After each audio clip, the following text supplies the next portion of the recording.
Shalom Bapak Ibu, sahabat-sahabatku yang terkasih di dalam Tuhan Yesus dimanapun Anda berada. Kami mengucap syukur pada hari ini kami boleh hadir di acara ini untuk berbagi firman Tuhan. Perkenalkan terlebih dahulu, saya adalah Evangelis Andreas Tanamas. Dengan ini saya ingin mengajak Bapak Ibu sahabatku yang terkasih untuk belajar firman Tuhan hari ini, yang saya ambil satu tema, hidup merdeka dari kesia-siaan. Kenapa saya mengambil tema ini? Karena tanpa disadari banyak orang yang melakukan kesia-siaan hari-hari ini. Padahal dia sebagai orang yang percaya kepada Tuhan Yesus Kristus, pengikut Kristus, bahkan juga rajin ibadah, pelayan Tuhan, bahkan juga hamba-hamba Tuhan sekalipun, tidak tutup kemungkinan masih terjerat ada sesuatu yang tidak layak di hadapan Tuhan. Maka itu kita belajar hari ini dengan tema hari ini, ayatnya Efesus pasal 4 ayat 17 sampai 32.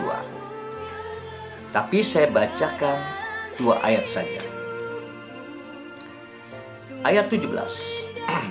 Sebab itu kukatakan dan kutegaskan ini kepadamu di dalam Tuhan, jangan hidup lagi sama seperti orang-orang yang tidak mengenal Allah dengan pikiran yang sia-sia.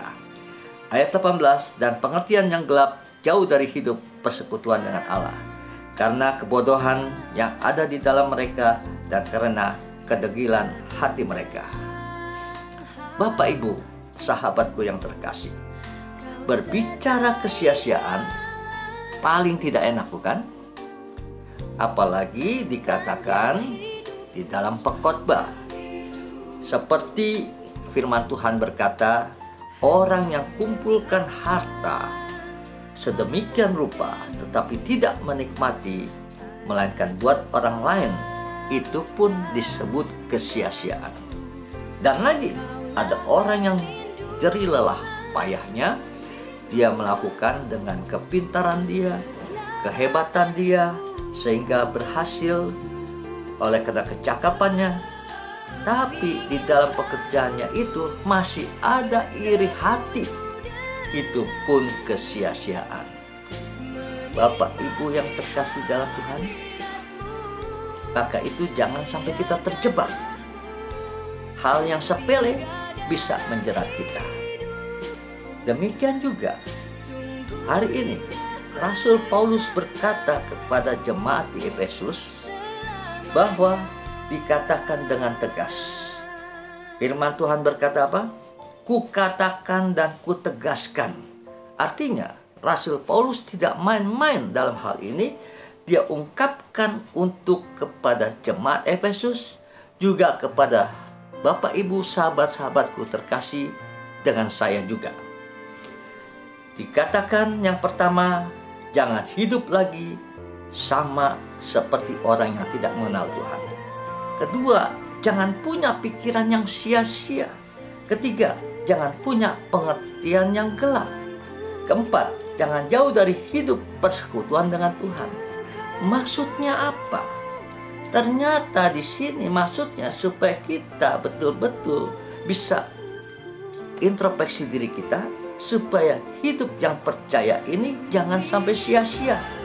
Karena tidak sedikit masih ada pengertian-pengertian yang gelap. Contohnya gelap mata, orang kena emosi sehingga akhirnya melakukan yang tidak baik. Bahkan dalam emosi, marah, timbul kebencian. Padahal semuanya itu dosa. Tapi katanya orang percaya, apalagi rajin ke gereja, apalagi pelayan Tuhan. Tapi kok masih ada yang demikian? Maka itu kita belajar hari ini. Rasul Paulus memberikan pengertian ini karena dia sudah alamin sesuatu apa yang dilakukan perbuatan-perbuatannya sebelum menjadi Rasul Paulus. Dia adalah orang Yahudi. Dia merasa benar untuk menganiaya pengikut Kristus dan juga sebagai pelopor, pembunuh pengikut Kristus salah satunya mati dirajam, yaitu Stefanus. Dia tidak merasa bersalah karena kesesuaian ajaran-ajaran yang imam-imam ahli Taurat ini mengajarkan kepada dia. Jadi, Bapak Ibu sahabatku yang terkasih, pola pemikirannya pada saat itu, dia tidak ada lagi kebenaran yang dia harus lakukan. Padahal hukum Taurat katakan apa? Jangan membunuh. Tapi kenyataannya kok dia membunuh. Kenapa? Beda agama, beda kepercayaan, beda aliran, beda ajaran. Padahal yang datang itu Mesias turun ke dunia untuk menebus dosa-dosa manusia. Mati rela di kayu salib dengan teraniaya. Luar biasa, dia tidak mengeluh. Bahkan Tuhan Yesus berkata apa? Ya Bapa, ampunilah mereka. Apa yang mereka perbuat itu mereka tidak tahu. Oh, begitu luar biasanya kasih Tuhan Yesus, padahal nyawanya, ya, tubuhnya teraniaya, tersiksa. Tapi semua itu demi keselamatan bagi umat manusia, untuk ditebus dosa-dosanya. Dan apa yang terjadi Bapak Ibu? Dia merasa karena dia itu adalah Yahudi dari Yahudi. Yahudi lebih dari Yahudi katanya. Artinya Yahudi tulen. Dari kecil sudah ikutin peraturan hukum Taurat. Dia taat beragama. Dia keturunan di tengah-tengah keluarga imam. Bahkan dia mempunyai pendidikan yang tinggi sampai mendapatkan penghargaan dari bangsa Romawi, dari kekaisaran. Dia diberikan warga negara Romawi. Itu tidak mudah. Itu menjadi satu kehormatan yang luar biasa. Terus dia diberikan mandat penuh untuk menangkap pengikut-pengikut Kristus. Tanpa disadari, hidupnya kejam, arogan, dan dia tidak segan-segan menganiaya, membunuh orang-orang pengikut Kristus. Bapak Ibu yang terkasih dalam Tuhan, apakah itu benar? Dan ketika pada saat dia mendapatkan surat mandat untuk mengejar orang-orang Kristen, pengikut-pengikut Kristus ke Damsyik, di situ ada sinar terang yang begitu silaunya menghadang dia di tengah perjalanan ke Damsyik. Akhirnya dia sampai jatuh dari kudanya. Dan ketika dia bangkit, dan ternyata dia tidak bisa melihat. Selama 3 hari dia buta. Oleh kasih kemurahan Tuhan, Tuhan utus Ananias. Sebelumnya memang pada saat dia jatuh, Rasul Paulus ini yang bernama Saulus ini, itu dia mendengar suara, Saulus, Saulus, mengapakah engkau menganiaya aku? Kaget dia. Sehingga dia berkata, siapakah ini? Siapakah engkau? Tuhankah? Nah, artinya dia mulai ya menilai suara yang mencegat dia. Dia dengar nama dia dipanggil dan dikatakan, kenapa engkau menganiaya aku? Dia teringat Tuhan Yesus di kayu salib. Dan dia mulai sadar apa yang dianiaya ini, orang-orang pengikut Kristus. Di situ ketika Ananias datang dan menjamah matanya, akhirnya bisa melek lagi, bisa melihat lagi, dan dia dibaptis. Dan di situ mulai dia kepenuhan Roh Kudus. Dan Bapak Ibu yang terkasih, apa yang dikatakan? Dia mulai mengerti hidupnya sungguh menjadi kesia-siaan ketika dia sudah mengenal Kristus. Di dalam Filipi pasal 3 ayat 7 pengakuannya ini. Tetapi apa yang dahulu merupakan keuntungan bagiku, sekarang kuanggap rugi karena Kristus. Malahan segala sesuatu kuanggap rugi karena pengenalan karena dialah pengenalan akan Kristus Yesus Tuhanku lebih mulia daripada semuanya. Oleh karena dialah aku telah melepaskan semuanya itu dan menganggap sampah supaya aku memperoleh Kristus. Di situ dia mengakui, artinya hidupnya gak bedanya sampah, artinya kesia-siaan luar biasa. Makanya mau mengajak jemaat Efesus dan juga kita yang mendengar saat ini bahwa janganlah sampai hidup kita sia-sia. Bapak Ibu yang terkasih dalam Tuhan, jadi bagaimana caranya untuk hidup merdeka dari kesia-siaan ini? Bapak Ibu, sahabatku yang terkasih, perlu kita ketahui, padahal firman Tuhan berkata di dalam Roma 8 ayat 2, Roh yang memberi hidup telah memerdekakan kamu dalam Kristus dari hukuman dosa dan hukum maut. Artinya kita sudah dimerdekakan dari hukum dosa dan hukum maut. Itu menjadi suatu kebanggaan yang indah luar biasa. Tapi kenyataannya kita masih keliru hidup kita. Tanpa disadari kita terjerat dengan dosa. Matius 5 ayat 20. Yesus sendiri yang berkata kepada murid-muridnya. Firman-Nya berkata, maka aku berkata, jika hidup keagamaanmu tidak lebih benar daripada hidup keagamaan ahli-ahli Taurat dan orang-orang Farisi, sesungguhnya kamu tidak akan masuk dalam kerajaan surga. Bapak Ibu, sahabatku, kalau begitu percuma kan? Kalau dikatakan kita tidak lebih benar dari ahli Taurat, orang Farisi, yang dikatakan dia agamawi, wah luar biasa, kayak orang suci, kayak orang kudus. Tapi hidupnya dia masih dicela sama Tuhan Yesus. Nah, kita kalau melakukan seperti itu, hati-hati Bapak Ibu, sahabatku, sesungguhnya kita tidak akan masuk dalam kerajaan surga. Sia-sia bukan? Maka itu mari hari ini kita belajar firman Tuhan. Bagaimana menyikapinya, cara untuk hidup merdeka dari kesia-siaan. Jadi saya ada 3 tip hari ini, ya. Yang pertama, pikiran yang benar. Yang kedua, pengertian yang benar.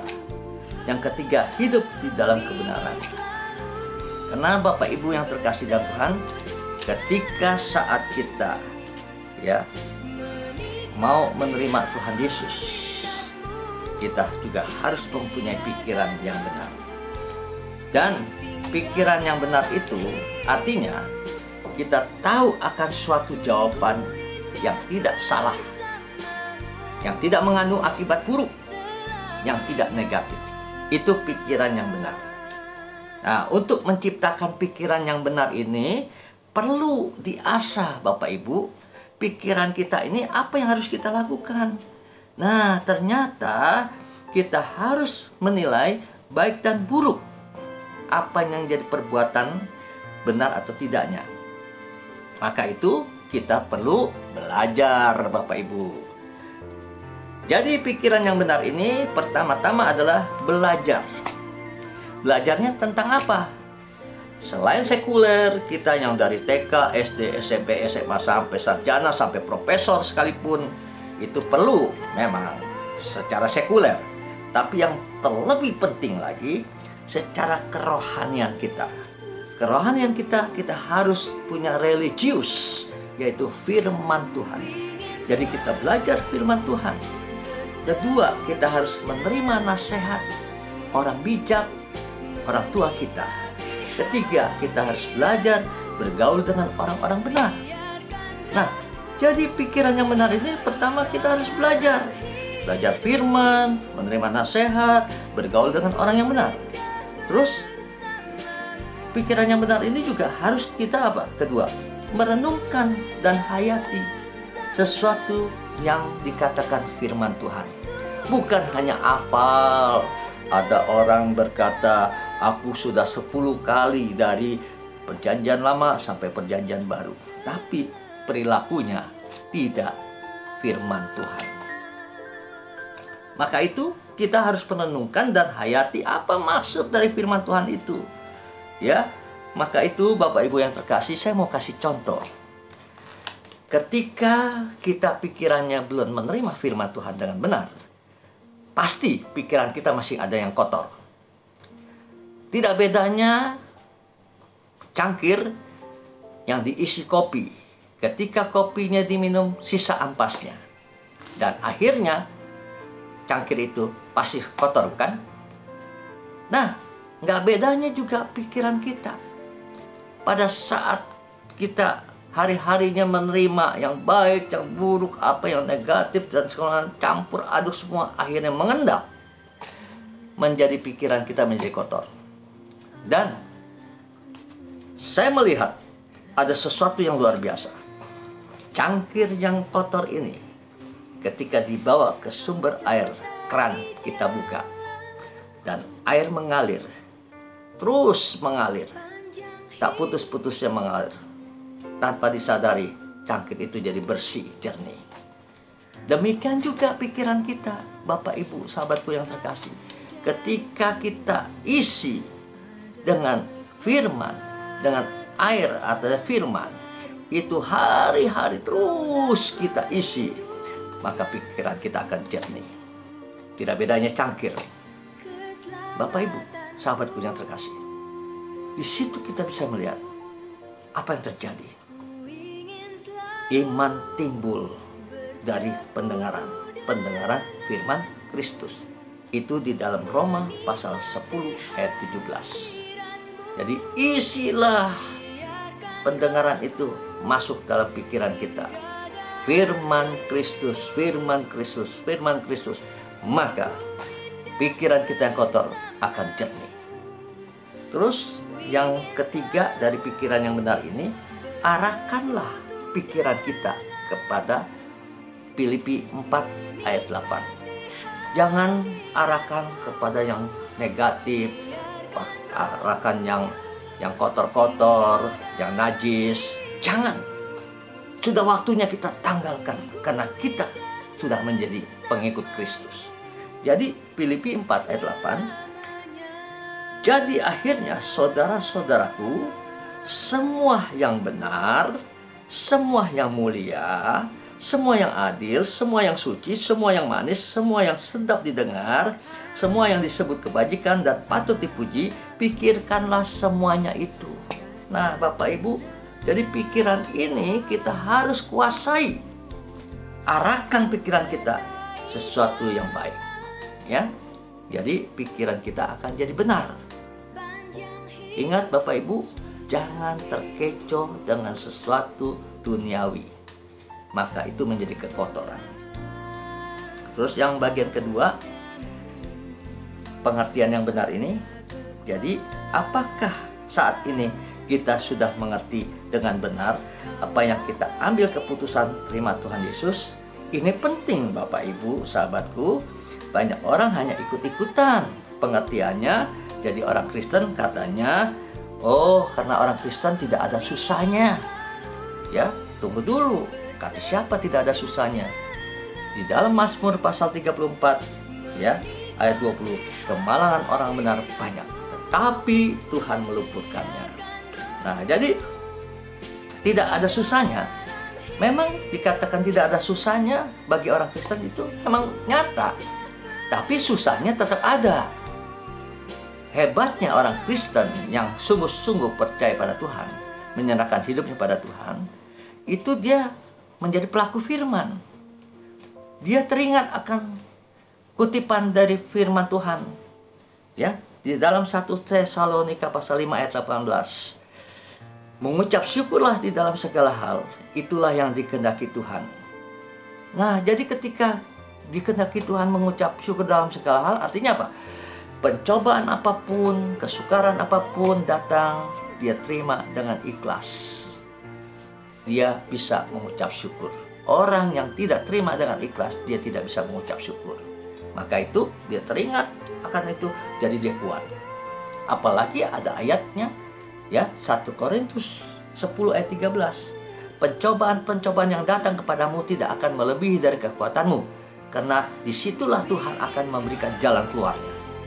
Oh, luar biasa, bukan?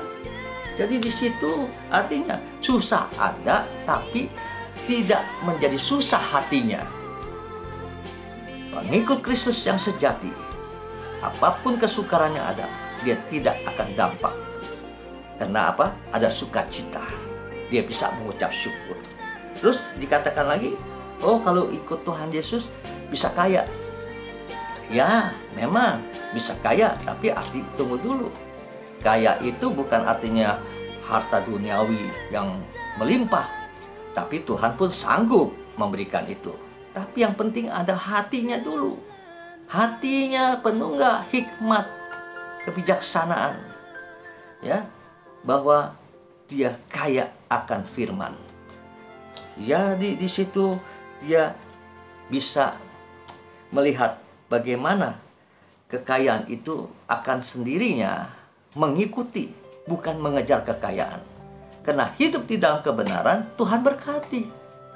Apalagi dikatakan kalau orang yang rajin, lain beda dengan orang yang malas. Kemiskinan akan menyerbu dengan segera di dalam Amsal, ya. Tapi karena orang-orang yang percaya sungguh-sungguh ini, percaya dia akan berkelimpahan. Kelimpahannya apa? Kelimpahan oleh karena Kristus. Maka di dalam Filipi 4 ayat 19 katakan, Allahku akan memenuhi segala keperluanku menurut kekayaan dan kemuliaannya. Jadi menurut kekayaan dan kemuliaan Tuhan. Jadi sesuai apa yang kita butuhkan, Tuhan sediakan, ya.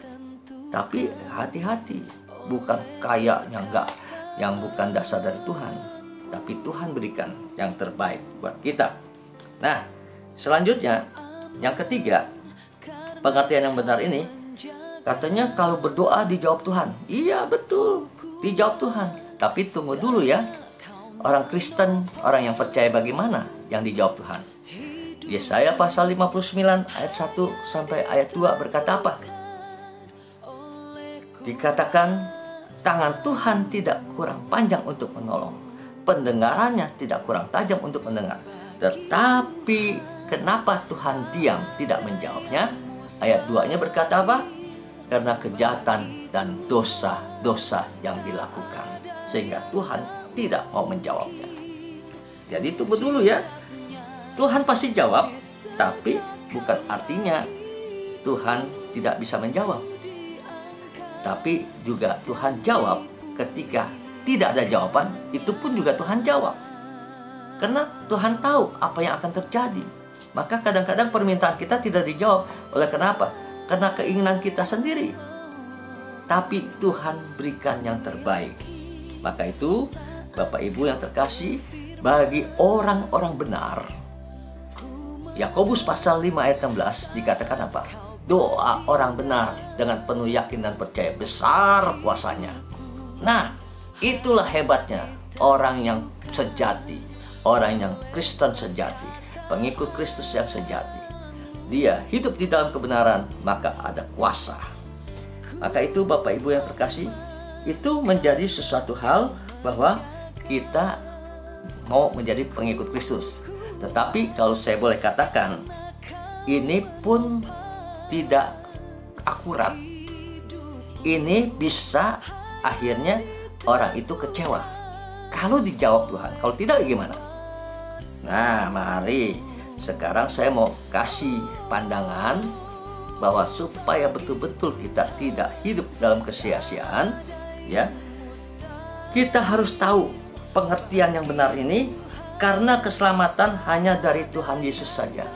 Yuk kita buka Kisah Rasul pasal 4 ayat 12, ya.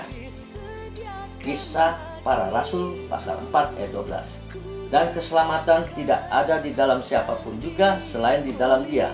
Sebab di bawah kolong langit ini tidak ada nama lain yang diberikan kepada manusia yang olehnya kita dapat diselamatkan.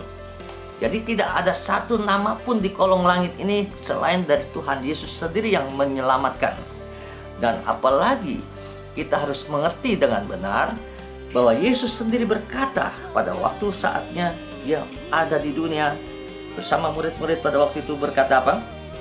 Di dalam Yohanes pasal 14 ayat 6 dikatakan apa?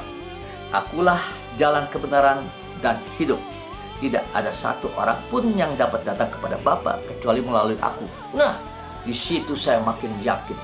Jadi di situ saya pegang bahwa keselamatan yang utama untuk menuju ke sorga, kita percaya pada Tuhan Yesus, itu dinyatakan. Karena Tuhan Yesus itu bukan dari dunia, tapi Dia dari sorga turun ke dunia. Dan Dia kembali naik ke sorga.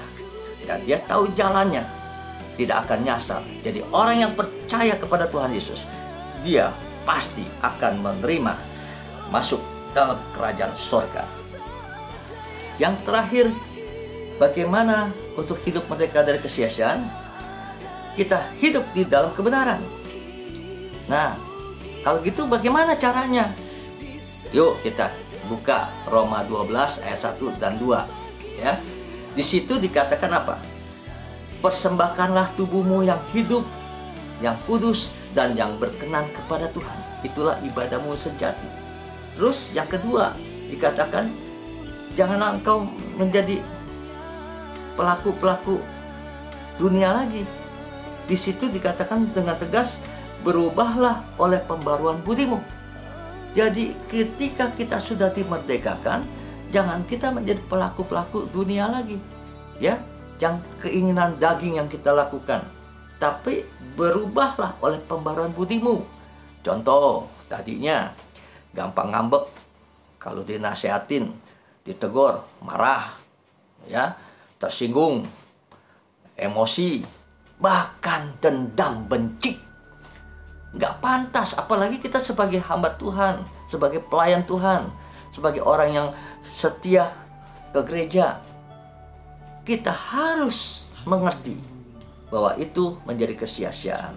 Ingat tadi Tuhan Yesus katakan, kalau kita tidak melebihi dari ahli Taurat dan Farisi, maka kita tidak akan masuk dalam kerajaan surga.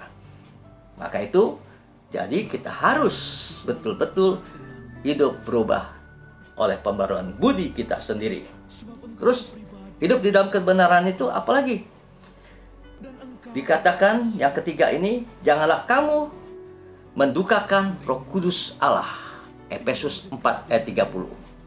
Nah, perinciannya tentang mendukakan Roh Kudus ini apa? Nah, ini menjadi PR Bapak Ibu sahabatku yang terkasih. Tolong ya dibaca, disimak baik-baik ayat 25 sampai 31. Itu jelas banyak sekali apa yang perilaku membuat hidup kesia-siaan itu, sehingga Roh Kudus berduka. Ketika Roh Kudus berduka, hidup kita pasti sia-sia. Maka itu janganlah sampai kita mendukakan Roh Kudus, ya. Itu hidup di dalam kebenaran, jadi jangan mendukakan Roh Kudus. Yang keempat, hidup di dalam kebenaran ini apa? Ternyata semuanya ini harus kita lakukan sesuatu apa? Kasih. Nah, kasih ini, tetapi hendaklah kamu ramah, penuh kasih, saling mengampuni. Itu di dalam Efesus pasal 4 ayat 32. Dan dikatakan hendaklah kasih itu jangan pura-pura. Jadi jangan pura-pura. Kalau kita mengasihi orang, jangan pura-pura. Kalau memang kasih, ya, kita harus mengasihi seperti kita mengasihi Tuhan Allah. Seperti apa yang dikatakan firman Tuhan, kasihilah Tuhan Allahmu dengan segenap hatimu, dengan segenap kekuatanmu, dengan segenap jiwamu, dengan segenap akal budimu. Bahkan kasihilah sesamamu seperti dirimu sendiri. Jadi kita harus saling berbagi, saling mengasihi. Dan ada ayat referensinya, Roma 12 ayat 9 sampai ayat 21. Ini luar biasa, indah sekali. Karena di situ dikatakan apa? Kita harus saling mengasihi. Janganlah kerajinanmu kendor, biarlah rohmu bernyala-nyala, dan layanilah Tuhan. Bersukacitalah di dalam pengharapan, bantulah kesusahan orang-orang kudus, dan kasihmu jangan pura-pura. Demikianlah firman Tuhan hari ini, hingga boleh menjadi berkat bagi Bapak Ibu sahabat-sahabatku yang terkasih. Cara hidup merdeka dari kesia-siaan, kita harus lakukan yang pertama, pikiran yang benar, pengertian yang benar, hidup di dalam kebenaran.